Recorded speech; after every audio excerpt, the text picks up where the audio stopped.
75 to 81% of women will pee themselves at some point in their adult life. Why is this not talked about more? This is huge. Huge. We need to be talking about this and not just saying, do freaking Kegels. That's not even the answer. So I'm bringing you a 3-part series where we're going to talk about signs and symptoms that you may be experiencing in other areas of your body that is directly correlated to your pelvic floor. Let's do this. What up, my butthole breathers? How was your Thanksgiving? Was it wild and crazy with the family, or was it peaceful and quiet?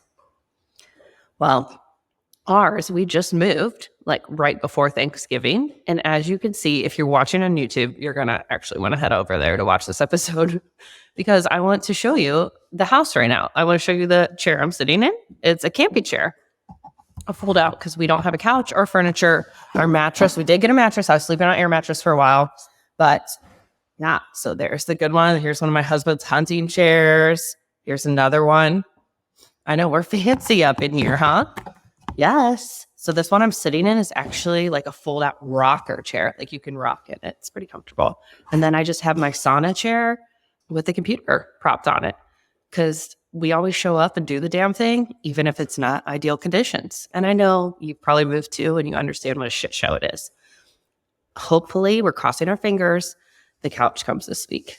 I mean, I'm really thankful for a couch. The little things in life that you don't even know. But like sitting in these chairs now for, it's been over a week and not having a couch, I didn't realize how much I took a couch for granted and how thankful I am to be getting one. That was like the first thing. I was like, we need a couch and a mattress. And then we can slowly over time fill it from there, right? So thank your couch. If you're sitting on that right now, thank your couch. If you never thought about that, be grateful when you get home tonight. Just lay on your couch. Another thing I want you to see on the YouTube TV are my new coffee mugs. Yes, I have them. Breathe into your butthole. And then we're repping the podcast, Mind Your Body, on them. And they're available in the store. So you can order them online and we can ship them, I think in Canada, but definitely in the US. So we'll link that in the show notes if you want one. All my butthole breathers. I love it. And I just wanted to take a second, since it is after Thanksgiving, to thank all you loyal listeners. If you're a new listener, thank you. The feedback and the comments and people saying they feel so hurt or they didn't realize that. Oh my gosh. And it just touches my soul in a way I never knew. I'm so appreciative. Say thank you. Now, be honest with me. Have you peed yourself? And not when you're drunk. Like, I understand that happens to people. But like you may have leaked a little jumping or running, or like you might have mistaken it. We're going to get a little TMI right now. Are you ready? You might have mistaken some vagina juice and it was really pee, right? And you're like, oh shit, I thought that was just discharge. Listen, you're not alone. Not alone at all. It's just something that I think needs to be talked about more and more normalized. There is an epidemic out there of pelvic floor dysfunction. And half the people, we don't even know what our pelvic floor is, right? I mean, and you throw things around like, and doctors, you go to your doctor and you work up the courage to be like, this is really freaking embarrassing, leaking a little bit. And they go, do you want Kegel? I just can't. That makes me want to drink. But we need to figure out what this pelvic floor is and how to actually deal with it, right? And so one of my gifts to you, and I extended the Black Friday sale through Cyber Monday week. I know week. We're calling Cyber Monday a week. So when you're listening to this, the offer will still be available to join me with Restore Your Pelvic Floor. Really catchy name, huh? And it's going to be a virtual workshop with me, Dr. Audra. And it'll be on January 9th at 11 a.m. Central. And we're going to sit down and talk about your pelvic floor and actionable steps for you to help start fixing it yourself in 5 minutes a day from the comfort of, hopefully you have a couch, but you can also use this fold-out chair. You can do it in your car. You can do it at work. But something where you're like, okay, I got this. I can do this. And I have a grasp on what's even going on. And I don't do anything basic. Like I already got a plan. We're going to have some fun. So I hope to see you there. The special right now is only $139. I mean, that's wild. It's valued at like $1,500. I have studied this for years. I have around the world on all different techniques and applied all these different things to help heal. It's been one of my missions to help females. And I'm going to share that with you.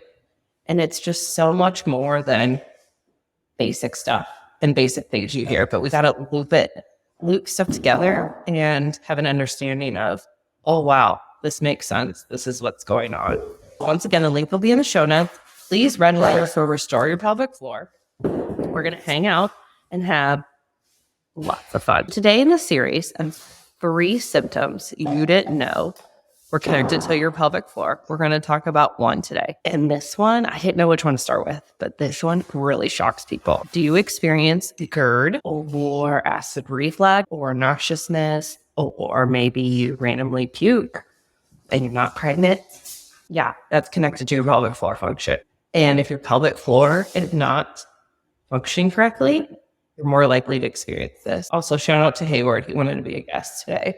He's my 150-pound Borbell puppy. He likes to make an appearance on the show and see what mommy's doing. Once again, another reason to watch on YouTube. You never know. He's making out with the microphone right now. Let's get back to what is the typical thing out there when they're starting to experience acid reflux or GERD. Oh, just take some Tums. Okay, fine. Once. Maybe when you're mixing that red wine with pizza, that's the only time I've really had GERD. Okay, so chemically you're noticing when I do these things or eat these things, I have this response. But let's dig deeper. Why are you having that response? Why is your body letting you do that? What's going on with the sphincter there? Why is your core not stabilizing for that sphincter to not open for you to experience those symptoms? The answer is the pelvic floor, the diaper of your core that needs to be activated. And the whole notion that it needs to be stronger, it's already strong, or you wouldn't be able to sit, you wouldn't be able to stand. Like, no. We need to learn actually how to relax it and correctly activate it, which I know is just a little bit of a mind fuck. But think about it like this. We need to restart your phone. Those are one of the 2 things that I think fixes a lot of things in life. Restarting your phone and doing your press-ups. So we need to restart your core, essentially. Let's just start all over. That's what we're going to do. Restore your pelvic floor. Let's start from the basics, because you're probably doing all these fancy ab workouts, and they're probably contributing to your pelvic floor dysfunction and making it worse, honestly, or your low back pain or your hip pains and your GERD. So we need to look at the whole body and look at what is the tone in your stomach. Are you holding all your emotions and trauma and everything else in your stomach? We all do. In the United States, everyone's so worried and it's so uncomfortable to touch someone's stomach. But that's where we need to be looking a lot of times, because there is so much information there. It's your core, it's your soul, it's everything. There's so many organs, there's so many tissues. There's so much just your tissue tension of your stomach can tell us. There's so much just by looking at your ribs that I can tell from you. If we're on this computer screen when I'm doing like the Elite Ledge Club, watching people, I just stand up and I'm like, I'm going to have you do some movements depending on what's going on. But even just standing up and looking at your rib cage, I know exactly where I want to go from there. It's pretty amazing. And where is that? Where your GERD is contributing or happening, whatever contributing. English is hard. So it's not only a chemical thing. And I think that's where our traditional medicine goes to of, oh, you have this imbalance of acid or whatever in your stomach, so you need to take these antacids, when actually we need to be looking at the whole picture. Yes, that is one component. We don't want to forget about that, but we need to be looking at how is your body functioning? How is your body stable? And if you have GERD, I promise you're not stable. I know, sounds crazy. You might be the strongest, most ripped person, but if you have GERD, your core is not stabilizing correctly. You're compensating in other areas. Let's go into a real life example of this with some patients of mine. I was treating the big time singer who tours all the time. So they're on stage in all different kinds of shoes that really are good for you, singing, performing, playing. And one of their main complaints, I originally was working with them for something else, but as we were going through, I was asking some of these other questions, and they're like, oh yeah, terrible acid reflux and GERD. I just thought it was from drinking wine. And I was like, well, do you drink wine every day? And they're like, no. So we dove deeper into it and did our full exam. Their ribs were flared. They weren't correctly using their core. They weren't even able to breathe down into their hips. Like everything was just breathing, which is actually kind of wild for a singer, because to be a really good singer, you have to use your diaphragm correctly to be able to hold those notes, hit the ranges you need to hit. And so we worked on this for a couple sessions, put it all together, the soft tissue, the stability. They did their homework because, I mean, this is their career, and they were sick of feeling pain and gross acid reflux and tasting their food every time they ate. Which, why is that we only get help when it's bad enough to cause us enough pain? That's fucked up. We should want to prevent some of this from happening, but we let ourselves get down in this hole where it's like, this is terrible. I've let this go on too long and I finally can't stand it enough. Then now I'm going to get help. It's way easier if you catch something in the beginning, not only for you, but for your doctor to address this before it gets so bad. It won't take as long to fix. So just a little tidbit. If you're struggling with anything, I don't care if it's a little stiffness, a little ache, a little discomfort, or full-on pain, like if you get ahead of it or start getting help now, don't wait till it gets worse. And newsflash, it most likely magically won't go away. You might not feel it for a couple days, but then it's going to come back. Most things don't fully just resolve on their own. Get help. Like, make it easier on yourself. Feel better faster. So after a few sessions, I walked in and they were like, Audra, what did you do? And I was like, oh no, I must have messed this up bad. We're going to start at the beginning. And I was like, and they're like, I haven't had GERD since the last visit, like before your last visit, treatment. And of course, I started jumping up and down and cheering like I do because I'm so pumped. Like, I'm pumped for them because they put in the effort, they showed up, and we got this. Now, this is where 110% of you stop with treatment. You're like, well, I'm not feeling it. It's gone. That is not when you're fully fixed. You got there, you got out of pain, but there's usually that last 10% that I call return to play. We need to get you to return to play, whether you're an athlete, singer, mom, dad, daughter, dog, whatever.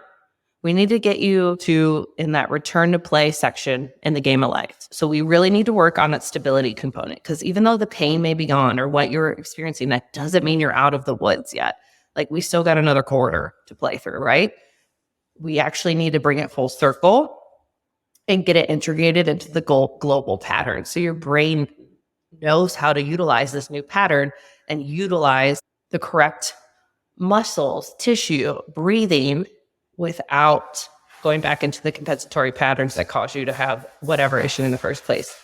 For this case, GERD. So I explained this to them, and they're like, okay, well, I don't want coming back. So it's all on board. Next time I came back, Audra, what did you do? And again, I'm like peeing my pants because I'm nervous, right? Oh no. If the GERD's gone, did we just do something else wrong? They're like, I was on stage this weekend. My voice didn't blow out. Like, I'm usually a little raspy after my shows. I mean, being up there for 90 minutes. And I'm like, yeah. Jumped up and down once again, cheering. We high-fived, hugged. I was like, this is huge. So not only are we getting rid of GERD, but we're also helping your career, helping you be able to hit those notes, sing those notes without putting that stress on your vocal cords and your neck and your jaw and your back. And this can apply to anything in life too. If we're more stable in our core and utilizing that correctly, so many other things can kind of self-correct themselves because you have these new correct patterns with you, if that makes sense. For instance, I had an NHL player have a little bit of a foot issue, and they were out for a while, and we were not just focusing on foot rehab. We're actually worried on his pelvic floor. Yes, guys have a pelvic floor too. And doing exercises to integrate from the pelvic floor down into his foot. And when he has been on the ice playing, like after that injury, he messaged me and was like, this is the best I've felt after a game. I'm not even sore. And it's just, when you get everything on board functioning correctly from a neurological level and a stress level, where we affect your nervous system, I mean, you're going to feel good. Like, you're going to feel great. You're going to be able to notice differences not only in your pain, stiffness, and discomfort, but in all other areas of your life. Because it is not normal to not feel good. It is not normal to wake up and feel 80 years old. Even if you're 80 years old, like, something's going on and you need to dig deeper. And right now, if you're struggling with GERD, like, please join me and restore your pelvic floor. Let's talk about this. Let's dive into this and help yourself. Give yourself the gift this holiday season of putting yourself first and making yourself a priority. You only get one body. Like, you can't switch it out. So why not take care of it? It is not normal to pee yourself. It is not normal to have GERD. Please take that with you. Save this, share with a friend that might be struggling with GERD to help them out.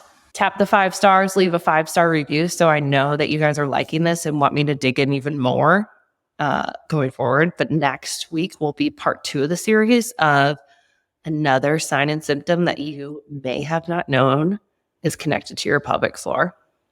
Love you guys. Hope you have a great day in the game of life. Toodaloo.